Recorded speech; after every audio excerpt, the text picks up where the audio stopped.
Bonsoir à tous, bienvenue dans votre émission, votre projet pour la Réunion. On va parler de quelque chose qui a déjà eu l'occasion d'être abordé, y compris au Sénat et à l'Assemblée nationale. Bonsoir Rosemary Var, vous êtes donc de l'association Vivre avec le SAF. Le SAF qui veut dire... Alors, SAF qui veut dire syndrome d'alcoolisation fœtale. Alors, plus précisément, aujourd'hui, on utilise le vocable de TSAF, trouble du spectre de l'alcoolisation fœtale. Oui.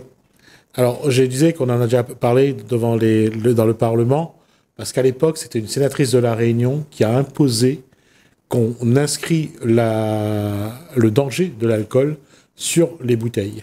Alors, en effet... Anne-Marie Payette. En effet, c'est à La Réunion qu'il y a eu et qu'il y a encore aujourd'hui la plus forte mobilisation autour du SAF grâce à cet amendement de Anne-Marie Payette, mais également de l'engagement de diverses associations qui sont là depuis 30 ans sur le territoire et qui continuent à œuvrer par rapport à cette problématique qui reste malheureusement d'actualité, puisque il y a encore des bébés. Un enfant naît tous les 2 jours porteur d'un SAF à La Réunion. C'est encore beaucoup trop. Alors, pour résumer et pour essayer d'éclaircir, c'est que pendant la grossesse, malheureusement, la maman continue à boire de l'alcool. Et ça a des conséquences néfastes. Alors, c'est très complexe. Allez-y, je vous écoute. Alors, pour commencer, je voudrais dire une chose, c'est que cette affaire ne concerne pas que la maman. D'accord. Ça concerne aussi le papa. Alors, pour le papa, il ne s'agit pas de la période de la grossesse, mais il s'agit de la période préconceptionnelle. Autrement dit, la période pendant laquelle le spermatozoïde se fabrique. Il se fabrique à peu près pendant 3 mois. Donc, pendant ces 3 mois, qui précède une conception, une fécondation, eh bien, si le père boit beaucoup, le spermatozoïde peut être abîmé. D'accord. Et donc, il peut transmettre un SAF au bébé par le biais du spermatozoïde. Donc ça, c'est pendant les mois qui précèdent la grossesse. Pour la femme, effectivement, ça va être la durée de la grossesse, toute la durée de la grossesse. C'est bizarre. Enfin, c'est bizarre. C'est étrange. Cette posture masculine, on ne l'a pas souvent abordée. Alors, on ne l'a pas souvent abordée parce qu'on ne le savait pas. Les études qui mettent en évidence le point qu'on vient d'évoquer sont assez récentes. Mais maintenant, ça y est, on le sait. Et c'est une bonne chose parce que ça permet dans une famille, au couple, d'être engagé et solidaire par rapport à ce sujet qui est... Enfin, moi, je le dis, c'est grave en fait, parce que le trouble du spectre de l'alcoolisation fœtale que j'évoquais tout à l'heure, ce sont ni plus ni moins que des troubles du neurodéveloppement. Ça veut dire quoi? Ça veut dire que le cerveau de l'enfant a été abîmé par l'alcool. Le cerveau étant un organe vital, vivre avec un cerveau qui a été lésé par l'alcool, c'est quelque chose de compliqué. Alors, il y a déjà donc, il y a 2 postures. Il y a la posture masculine, il y a la posture féminine. Et quand les 2 se rencontrent, ça doit avoir un effet explosif, détonnant. Oui, alors vous voulez dire s'il y a un spermatozoïde abîmé par l'alcool et ensuite la maman qui boit pendant la grossesse. Alors en effet, là le bébé il peut naître avec déjà la double peine. Les problèmes neurologiques sont énormes. Ils sont énormes. Alors, je ne sais pas, moi je suis pas médecin, je ne sais pas si aujourd'hui on est en capacité de dire pour un bébé qui naît avec le SAF si ces troubles viennent des 2 parents ou pas. Je ne sais pas si on peut le dire. D'accord. Ceci étant, il y a une chose qu'il faut savoir, c'est que ce trouble est invisible à la naissance dans la plupart des cas. 9 cas sur 10, il est totalement invisible et même dans le reste de la vie, il va rester invisible. On a 2% à peu près, non même un peu plus, entre 10 et 20% des cas où le SAF sera visible sur le visage de la personne. Mais dans la plupart des cas, ces troubles sont invisibles, ce qui n'arrange pas les choses, aussi bien pour les parents que pour la personne qui porte ce handicap invisible. Parce que les troubles qui se développent à mesure que l'enfant grandit ne sont pas encore reconnus par la médecine comme des troubles dus au problème d'alcool des parents avant la conception. Alors, en fait, le problème qui se pose, c'est que, depuis quelques années, en France, ça fait 50 ans, je crois, une cinquantaine d'années que des médecins ont identifié le tableau clinique correspondant aux troubles du neurodéveloppement liés à une exposition du bébé à l'alcool, du fœtus à l'alcool, pendant la grossesse ou avant la grossesse. Donc ça, il y a 50 ans à peu près, depuis 50 ans à peu près, on sait à peu près comment ça se passe. Ceci étant, la plupart des médecins ne connaissaient pas, et ne connaissent peut-être pas encore aujourd'hui, ce sujet. Parce que c'est un sujet qui n'est pas abordé en faculté de médecine. Ici à La Réunion, nous avons la chance d'avoir toute une équipe de chercheurs, de médecins, d'associations engagées sur le sujet, et on sait qu'à l'université à La Réunion, on étudie le SAF. Mais je ne suis pas sûre que dans les universités en métropole, on l'étudie. Et donc, une maman qui va arriver avec son enfant porteur de SAF voir n'importe quel médecin en France hexagonale, le médecin peut ne pas connaître ce trouble. Ce qui veut dire qu'aujourd'hui, il faut demander au père de 3 mois avant de concevoir l'enfant de ne pas boire, et à la maman d'avoir une sobriété au moins pendant toute la grossesse. Exactement. En fait, je crois que, nous, on fait vraiment là, surtout durant ce mois de septembre, puisque le 9 septembre, c'est la journée internationale de lutte contre le SAF. On fait ces actions de sensibilisation parce qu'à vrai dire, pour éviter tous les risques, dès qu'il y a un couple qui sait que une grossesse peut arriver, même s'il n'y a pas de fort désir d'enfant, mais on sait qu'une grossesse peut arriver parce qu'il n'y a pas de contraception, parce que, pour des raisons diverses et variées.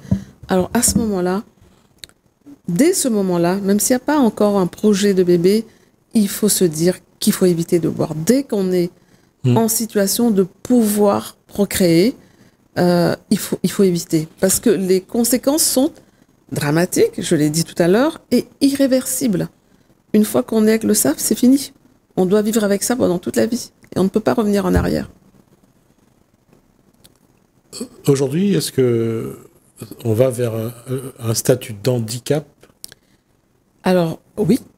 Les troubles du neurodéveloppement consécutifs à l'exposition prénatale à l'alcool correspondent à un handicap, puisque l'enfant qui en est porteur va avoir des difficultés à l'école, des difficultés d'apprentissage. D'ailleurs, c'est à l'entrée à l'école que le plus souvent, on commence à se poser des questions sur un enfant porteur de ça, à se dire, tiens, c'est bizarre, comment ça se fait? Il bouge beaucoup dans la classe, il retient pas ce qu'il apprend, il y a quelque chose qui va pas. C'est souvent là, c'est souvent comme ça que ça se passe, et qu'on commence à aller investiguer pour voir ce que l'enfant a. Donc, l'enfant va avoir des troubles de l'apprentissage, des troubles du comportement à l'école, qui va nécessiter, le plus tôt possible, un accompagnement par un AESH. Sinon, la scolarité n'est pas possible.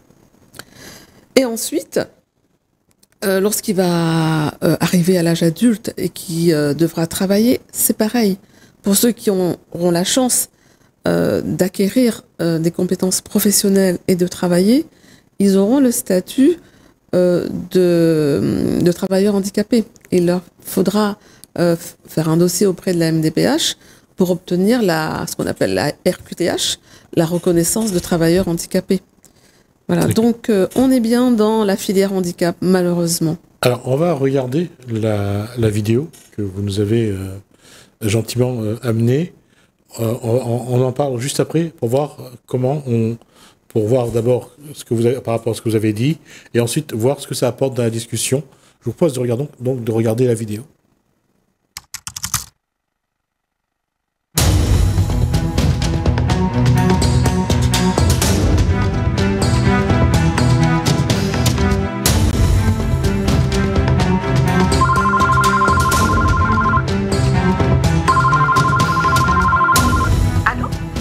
Allô, Madame Maillot? Oui, Oui, bonjour, c'est la police nationale. oui. On va appeler la police et vous régler cette histoire. Oui, je vous appelle parce que nous avons Cléa dans nos locaux actuellement. Oui, Commissariat, bonjour. oui, allô, bonjour, je suis dans le jardin de l'État et il y a une dame qui vient de se faire voler son sac par une jeune fille. On est juste à côté. Très bien, vous envoyez patrouille, ne bougez pas. Ok, très bien, on vous attend, merci. Et elle aurait fait quelques bêtises ce matin au parc du jardin de l'État. Oh non. Qu'est-ce qui s'est passé? Ben, écoutez, je préférais qu'on se voit pour en parler, mais là, des éléments que j'ai d'ores et déjà, ce serait une affaire de vol. Non mais s'il vous plaît, ma fille elle a un handicap. Ma fille elle a un SAF, elle a une carte sur elle, vous pouvez lui demander. Et j'arrive tout de suite, mais ne lui faites pas de mal s'il vous plaît. Ne vous inquiétez pas, elle est en bonne santé, elle est avec nous et tout se passe bien. On vous attend, on a quelques questions à vous poser. Oui, j'arrive tout de suite. Merci, à tout de suite. Au revoir, madame. J'arrive.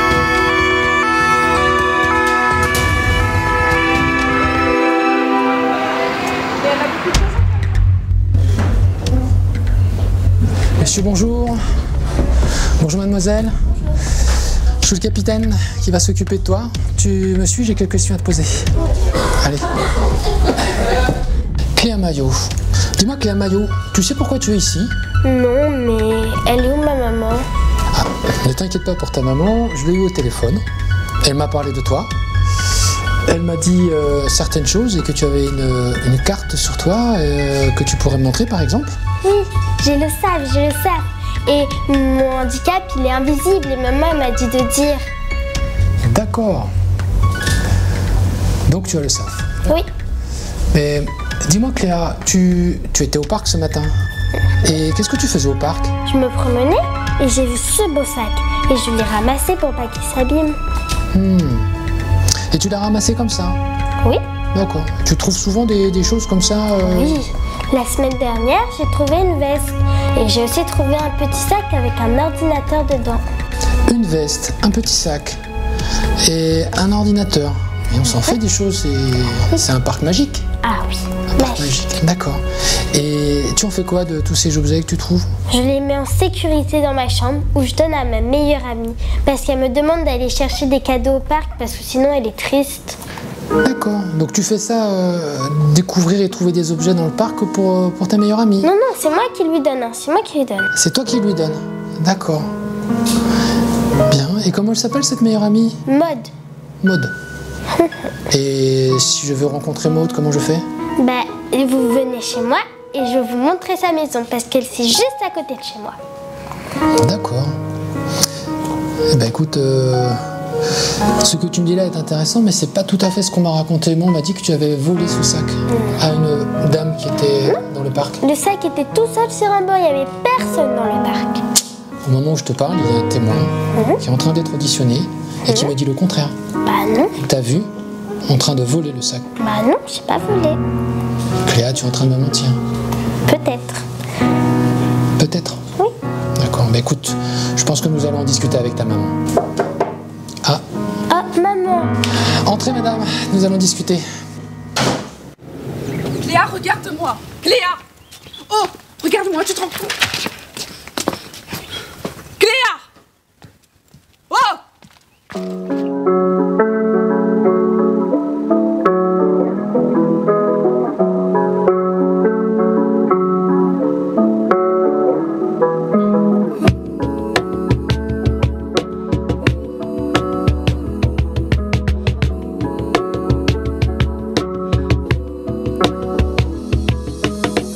Pour toi, pour moi, s'il te plaît, maman, ne bois pas. Pense à nous, pense à moi, à notre avenir et aux dégâts. Je sais que tu souffres, je ressens tout de toi, tu vois. Mais cet alcool ne nous apportera que plus de fracas. Oh oui, plus de fracas.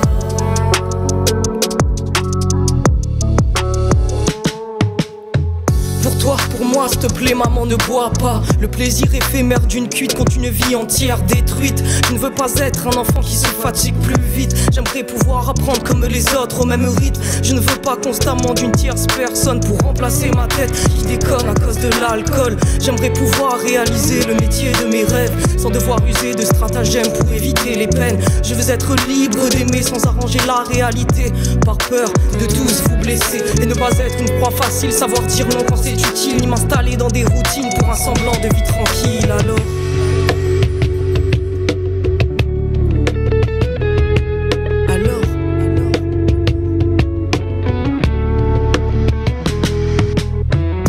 Toi, pour moi, sache qu'au plus profond de moi, je lutte contre cette envie d'anesthésier tous mes soucis. J'entends tes cris, ta soif de vie. Je sais que cet alcool ne nous emmènera pas au paradis. Non pas au paradis. Pour toi, pour moi, sache qu'au plus profond de moi, mon bébé, je désire ce qu'il y a de mieux pour toi. Je mène un combat terrible contre un adversaire qui connaît toutes mes faiblesses et sait comment me faire taire. Je ne veux pas te donner une vie remplie de limites, te plonger dans un monde de dépendance sans ironie. Je vais me faire violence pour ne pas céder au vide. Je vais crier à l'aide pour nous sortir du précipice. Mon petit ange, toi qui arrives dans ce monde plein de vices, je te protégerai même si moi je glisse. Alors, pour toi, pour moi, pour nous. Pour toi, pour moi, s'il te plaît, maman, ne bois pas.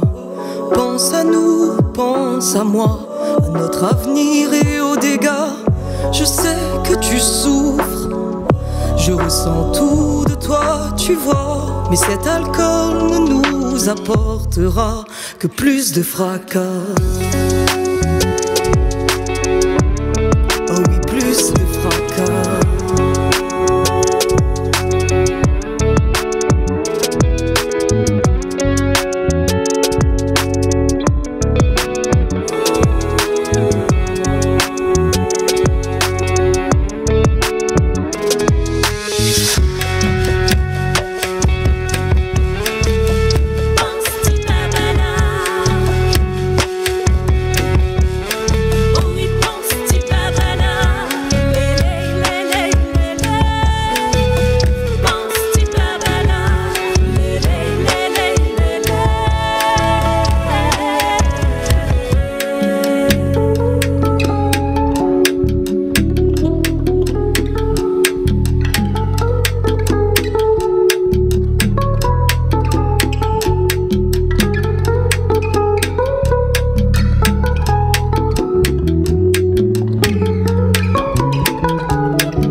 En tout cas, la vidéo est très pédagogique, en tout cas, ça, très explicatif.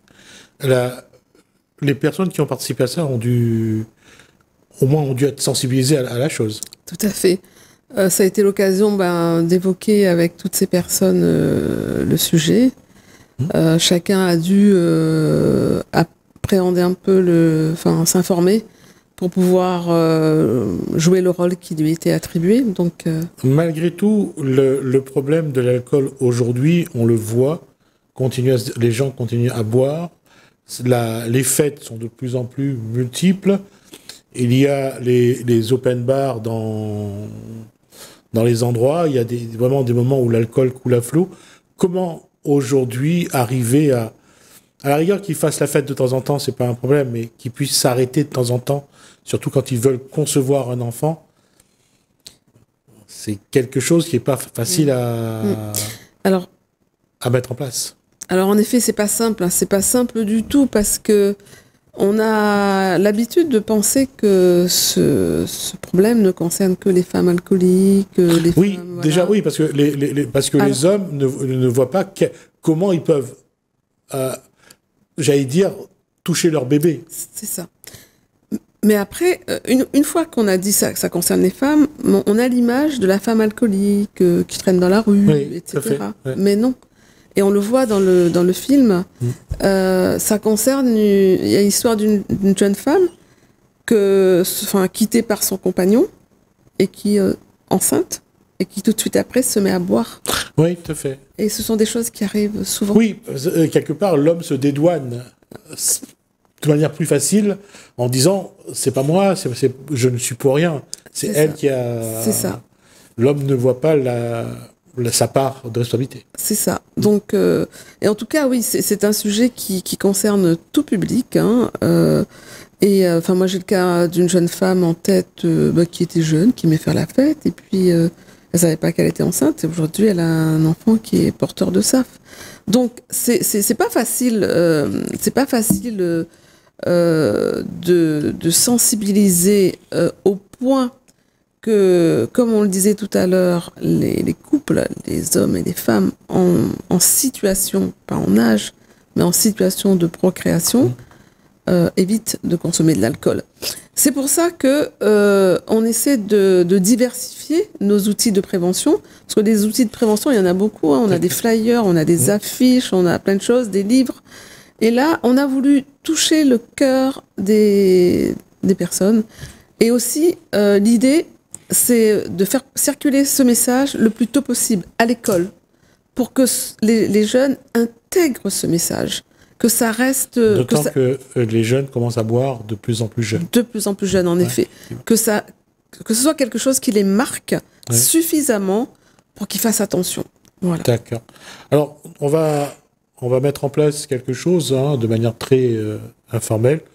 Vous allez venir le plus souvent possible pour porter votre message et nous pour le relayer.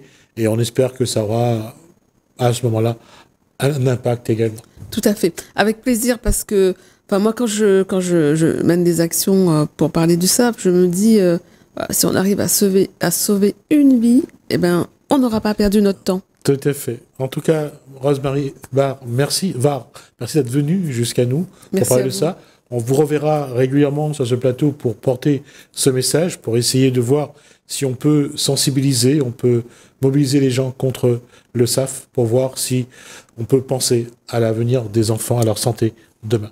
Merci à vous. À moins que vous voulez rajouter quelque chose. Oui, il y a une idée qui me venait en tête, c'est que donc là, on est face à un handicap lourd, totalement évitable. D'accord. C'est pour ça que c'est important de Alors, on va essayer d'y prendre notre part. Télécréole va essayer de prendre sa part avec vous et voir comment on peut vous accompagner. Merci à vous. Merci à vous de nous avoir regardés. Merci Hélène, merci François. Je vous dis à bientôt.